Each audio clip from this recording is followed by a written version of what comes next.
S ನಾವು we will learn P H ಒಟ್ಟಿಗೆ ಬಂದಾಗ ನಾವು ಏನಂತ ಓದಬೇಕು. ಫ.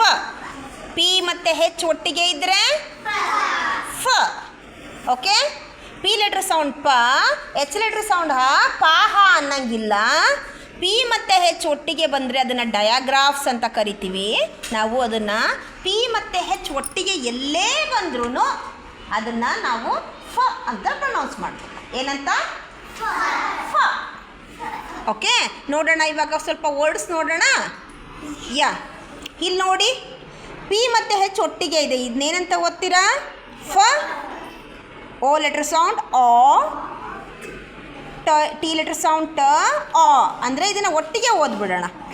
ಫ ಆಟೋ, ಫೋಟೋ, ಫ ಆಟೋ, ಫೋಟೋ. ಇಲ್ಲೂ ಒಂದು ಪಿ ಹೆಚ್ ಬಂತು. ಫ ಆನ್, ಫೋನ್, ಫ ಆನ್ ಫೋನ್, ಫ ಆನ್ ಫೋನ್. ಸಿ ಹಿಯರ್, ಫ ಈ lip, I letter sound E, L letter sound E, once again I letter sound E, P letter sound ಪ. ಇದನ್ನು ಒಟ್ಟಿಗೆ ಓದೋಣ. ಇಲಿಪ್, ಇಲಿಪ್. ಫ ಇಲಿಪ್, ಫಿಲಿಪ್. ಫ ಇಲಿಪ್, ಫಿಲಿಪ್. ಮಕ್ಕಳ, ಪಿ ಹೆಚ್ ಸ್ಟಾರ್ಟಿಂಗಲ್ಲಾದರೂ ಬಂದಿರಲಿ, ಪಿ ಹೆಚ್ ಎಂಡಿಂಗಲ್ಲಾದರೂ ಬಂದಿರಲಿ. ಓಕೆ, ಪಿ ಹೆಚ್ ಸ್ಟಾರ್ಟಿಂಗಲ್ಲಾದರೂ ಬಂದಿರಲಿ, ಪಿ ಹೆಚ್ ಎಂಡಿಂಗಲ್ಲಾದರೂ ಬಂದಿರಲಿ, ಅದು ಎಲ್ಲೇ ಬಂದಿದ್ರೂ ಪಿ ಹೆಚ್ ಒಟ್ಟಿಗೆ ಬಂತು ಅಂದರೆ ನಿಮ್ಮ ಪ್ರೊನೌನ್ಸಿಯೇಷನ್ ಏನಂತ ಇರಬೇಕು? ಫ. ಪ್ರೊನೌನ್ಸಿಯೇಷನ್ ಏನಂತ ಇರಬೇಕು? Very good. ಈಗ ಓದೋಣ. ಗ್ರ. ಜಿ ಮತ್ತು ಆರ್ ಒಟ್ಟಿಗೆ ಬಂದಾಗ ಗ್ರ. ಆ.